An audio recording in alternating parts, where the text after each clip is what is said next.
समानता पर बहुत ही बेहतरीन तैयारी की है और समानता के आधार पर हम यह जानेंगे कि हमारे भारत में कहां तक समानता है और कहां समानता का उल्लंघन हो रहा है। इस पर हमारे यहाँ पहले भारतीय संविधान सभी व्यक्तियों को समान मानता है। इसका अर्थ है कि देश के व्यक्ति, चाहे वो पुरुष हो या स्त्री, किसी भी जाति, धर्म, शिक्षित और आर्थिक पृष्ठभूमि से संबंध रखते हो, वे सभी समान माने जाते हैं। इसके बाद हम यह नहीं कह सकते असमानता खत्म हो गई है, यह खत्म नहीं हुई है, लेकिन फिर भी कम से कम भारतीय संविधान में सब व्यक्तियों की समानता के सिद्धांत को मान्य किया गया है। समानता को स्थापित करने के लिए संविधान में जो प्रावधान है उनमें से कुछ निम्नलिखित हैं। प्रथम, कानून की दृष्टि में हर व्यक्ति समान है।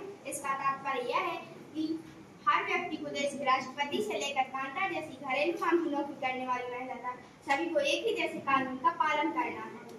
शासकीय कार्यक्रम अवसरों की समानता बढ़ाने महत्वपूर्ण भूमिका निभानी होगी, किंतु अभी बहुत कुछ करने की आवश्यकता है। मध्यम कार्यक्रमों की बच्चों की उपस्थिति बढ़ा दी गई है। जहाँ अमीरों के बच्चे जाते हैं स्कूलों से भाग रहे, जहाँ गरीबों के बच्चे स्कूल पढ़ने जाते हैं। दूसरे किसी व्यक्ति के साथ उसके धर्म, जाति, वर्ण, जन्म स्थान और उसकी स्त्री होने के आधार पर भेदभाव नहीं किया जा सकता। इन बच्चों को ऐसी आसमानी स्थितियों में ढकेला जाता है जहाँ उनकी समान की रक्षा नहीं हो सकती। ऐसा इसलिए है क्योंकि कानून बन जाने के बाद भी लोग उन्हें समान समझने से इनकार कर देते हैं।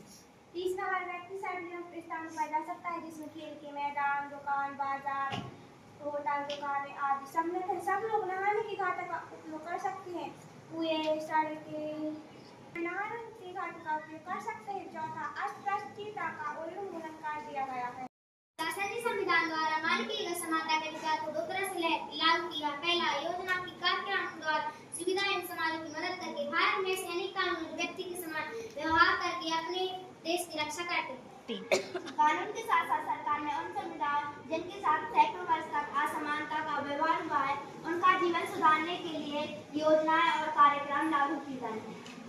इसके साथ सरकार द्वारा उठाया गया एक कदम है माध्यम भोजन की व्यवस्था। इस कार्यक्रम के सभी अंतर्गत सरकारी प्राथमिक स्कूलों के बच्चों को दोपहर का भोजन स्कूल द्वारा दिया जाता है। यह योजना भारत के सर्वप्रथम तमिलनाडु राज्य में प्रारंभ की गई और 2001 में उच्चतम न्यायालय ने इसे सभी राज्य सरकारों को अपने स्कूलों में आरंभ करने के निर्देश दिए।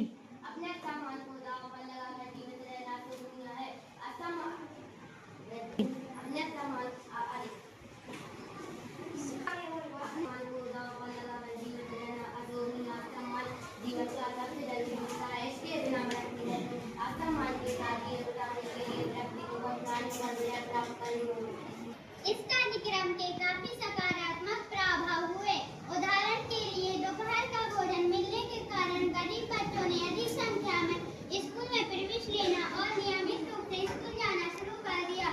शिक्षक बताते हैं कि पहले बच्चे खाना खाने घर जाते थे और वापिस स्कूल लौटते ही नहीं थे, परंतु अब जब स्कूल में मध्याह्न भोजन मिलने लगा है, उनकी उपस्थिति में सुधार आया है।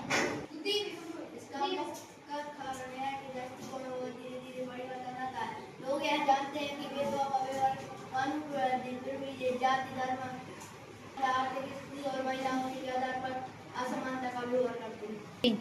शायद आप सोच रहे होंगे कि भारतीय लोकतंत्र या सारे जहाँ समानता का अर्थ हो, जहाँ समानता के लिए संघर्ष जारी है। सच बात है कि संसार के अधिकांश लोकतंत्र देशों में समानता के मुद्दे पर विशेष रूप से संघर्ष हो रहे हैं। के लिए राष्ट्रवादी अफ्रीकी अमेरिकन लोग दिल के पूरे गुलाम थे और अफ्रीका से लाल करते वे आज भी जीवन को मुख्य रूप से आसमान बताते हैं। इस कार्यक्रम से जातिगत पूर्वाग्रहों को कम करने में सहायता मिली है, क्योंकि स्कूल में सभी जातियों के बच्चे साथ साथ भोजन करते हैं और कुछ स्थानों पर दलित महिलाओं को भोजन पकाने का काम दिया गया है। मध्याह्न भोजन कार्यक्रम में विद्यार्थियों को भूख मिटाने में सहायता मिली है, जो खाली पेट स्कूल आते थे और पढ़ाई पर ध्यान केंद्रित नहीं कर पाते थे। रोजा पार्क्स 1913 से 2005 एक अफ्रीकी अमेरिकन महिला थी जो 1 दिसंबर 1955 को दिन भर काम करके थक जाने के बाद बस में उन्होंने अपनी सीट एक गोरे व्यक्ति को देने से मना कर दिया। उस दिन उनके इनकार से अफ्रीकी अमेरिकन के साथ असमानता को लेकर एक विशाल आंदोलन प्रारंभ हो गया, जो नागरिक अधिकार आंदोलन सिविल राइट्स मूवमेंट कहलाया। जबकि 1950 के अंतिम दशक अफ्रीका अमेरिकनों के साथ असमानता का व्यवहार हुआ था। उसके पहले अफ्रीका अमेरिकनों के साथ संयुक्त राज्य में बहुत असमानता का व्यवहार होता था और उन्हें कानून भी समान नहीं मानता था। 1964 के नागरिक अधिकार अधिनियम ने नस्ल, धर्म और राष्ट्रीय मूल के आधार पर भेदभाव का निषेध कर दिया। इसने यह भी कहा कि अफ्रीकी अमेरिकन बच्चों के लिए सभी स्कूलों के दरवाजे खोले जाएंगे और उन्हें उन अलग स्कूल में नहीं जाना पड़ेगा जो विशेष रूप से उनके लिए खोले गए।